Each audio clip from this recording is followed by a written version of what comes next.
আজ আবারও চলে এলাম আপনাদের সকলের কাছে সোশ্যাল মিডিয়ার মাধ্যম দিয়ে।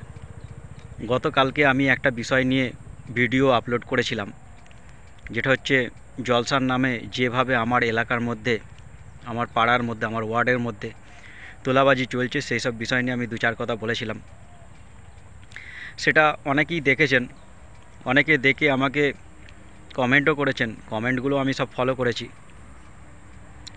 সেই বিষয় নিয়ে আজকে আমি আবারও কিছু কথা বলবো বলে এলাম। গতকাল যে বিষয়টা আমরা সোশ্যাল মিডিয়ার মাধ্যমে সমস্ত বিশ্বকে জানাই, আজকেও ঠিক সেই বিষয় নিয়ে দু চার কথা সেটা গোটা বিশ্বের মানুষকে আমি জানাতে চাইছি। আজকে এই জলসা নিয়ে একটা মিটিং হয়, বৈঠক হয় সমস্ত বাড়ির ছেলে মেলে। যেহেতু এই জলসাটা বাড়ির ছেলেদেরকে নিয়ে হচ্ছে, সেই হিসেবে আমাদের বাড়ির সকল যে সমস্ত ছেলেরা বাড়িতে আছে বা যে সমস্ত ছেলেরা নেই, তাদের বাড়ির বাবা বা দাদু তাদেরকে নিয়ে একটা বৈঠকে বসা হয়। সেখানে অনেকে আমাকে বলে যে এরকম এইভাবে ভিডিও করার কি দরকার ছিল, আমাদেরকে পরিষ্কারভাবে বলে দেওয়াই দরকার ছিল, বলাটাই দরকার ছিল।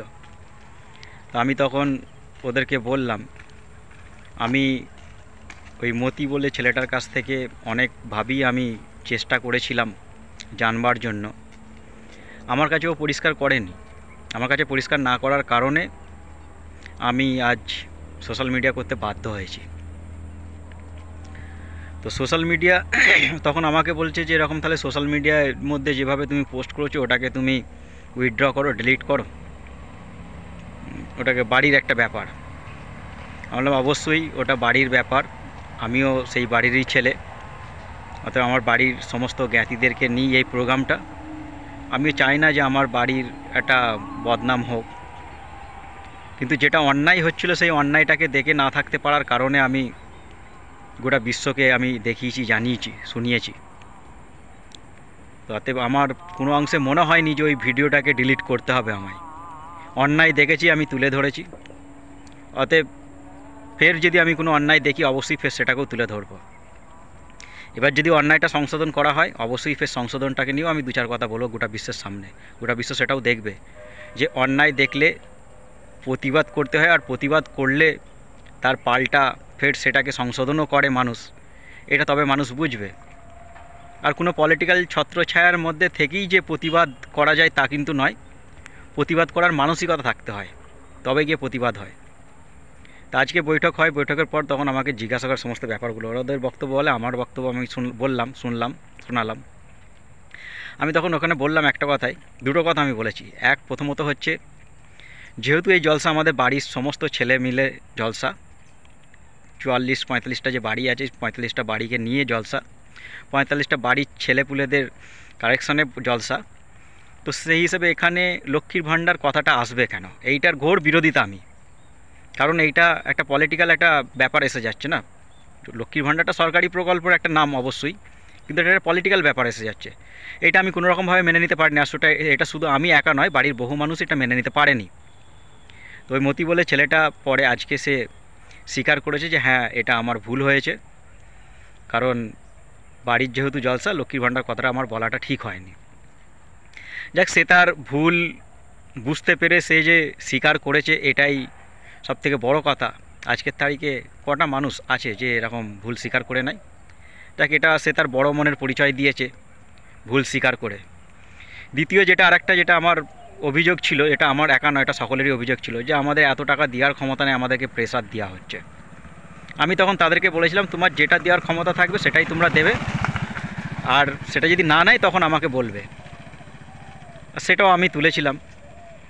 তখন ওরা বলছেন, ওরা তখন এখানে সবাই বলেছে যে না, এইভাবে প্রেসার কাউকে দেওয়া হবে না, তবে সবাইয়ের একটা বিবেক বুদ্ধি থেকে দেবে, যাতে সমস্ত ব্যাপারটাকে ঠিকঠাক হয়ে যায়। আমি তখন বলেছি যে হ্যাঁ, ঠিক কথাই, আমি এর পক্ষপাতিত্ব। মানুষের কাছ থেকে ভালোবেসে তুমি নাও না, 2000-এর জায়গায় 5000 নাও না, কোনো অসুবিধা নেই, কিন্তু জোর করে জুলুম করে সে 2000 দেওয়ার ক্ষমতা নেই, 2000 তার কাছ থেকে নেবে, এটা তো ঠিক নয়। এর বিরোধিতা আমি করেছি, সেখানে ওরাও সেটা স্বীকার করেছে, না এটা করা ঠিক নয়, এটা অবশ্যই অন্যায়। যা, ক্লাস পর্যন্ত এসবগুলো ক্লিয়ার হলো। এবার যেটা ফাইনালি সিদ্ধান্ত আসা হয়েছে, সবাই মিলে বসে আলোচনা করে আসা হয়েছে যে প্রোগ্রামটা অবশ্যই হবে। এই জলসা আমাদের বহুদিন ধরে হয়ে আসছে, মাঝখানে আমাদের কিছু সমস্যার কারণে সেটা বন্ধ ছিল, আবারও সেটা গত বছর থেকে অর্থাৎ 2024 থেকে স্টার্ট হয়। গত বছর থেকে যখন হয় সেটা হয়েছে, মোটামুটিভাবে হয়েছে। এবছরে আগের বছরের তুলনায় একটু বড় করেই করার চিন্তাভাবনা নেওয়া হয়েছে, আমাদের সকল মিলে বসে সিদ্ধান্ত এটাই হয়েছে যে একটু বড় করে করা হবে। তো তাই জন্য আমি এবার আমার বাড়ির সমস্ত ছেলেদেরকে আমার এই ভিডিওর মাধ্যম দিয়ে আমি জানাতে চাইছি, চেষ্টা করবে যে বাড়ির জলসা, বহু মানুষজন আসবে এখানে, এই জলসার উদ্দেশ্যে আসবে, অতএব কেউ যেন কোনো রকমভাবে বদনাম না করতে পারে, বাড়ির যেন নাম রোশন হয় এটা খেয়াল রাখবে। সেই হিসেবে কালেকশানটাও সেভাবে দেবে, এইটা আমি সকলের কাছে রিকোয়েস্ট করব এই জলসার উদ্দেশ্যে, যে সকলে আমরা একত্রীয় হয়ে এক জায়গায় হয়ে একসঙ্গে কিভাবে এই কাজটাকে সম্পূর্ণ করা যায় সেই চেষ্টা আমরা সকলেই করব। আর এটা কোনো পলিটিক্যাল এখানে ইস্যু যেন না আসে, পলিটিক্যাল কেউ যেন রং লাগানো না চেষ্টা করে। আর আমার যে সমস্ত বক্তারা আসবে তাদের নামও আমি শুনেছি, তার মধ্যে একটা বক্তা নিয়ে আমার একটু সমস্যা ছিল, আমি তাকে বলেও দিয়েছি যে তুমি বক্তব্য রাখতে, সে বক্তব্য রাখতে আসবে ঠিক কথাই, কোনো রকমভাবে পলিটিক্যাল যেন আলোচনা না করে। ইসলামিক জলসা, ইসলামিক শরীয়ত অনুযায়ী কোরআন শরীফ হাদিস শরীফ থেকে সমস্ত কিছু ব্যাখ্যা দেবে, আলোচনা করবে, সব কিছু করবে। কোনো মানুষ যেন না বলতে পারে যে এখানে পলিটিক্যাল আলোচনা হয়েছে বা মৌলানা পলিটিক্যাল বক্তব্য রেখেছে। যাক, সকলের কাছে আমার অনুরোধ রইল যে বাড়ির মান সম্মানটা যেন ঠিকঠাক থাকে, বজায় থাকে। বাড়ির সমস্ত ছেলেদেরকে আমি বলছি তোমরা একটু ঠিকঠাকভাবে কালেকশানগুলো দিও, যাতে ঠিকঠাকভাবে এই জলসাটাকে পালন করা যায়। যাক, সকলে ভালো থাকবে।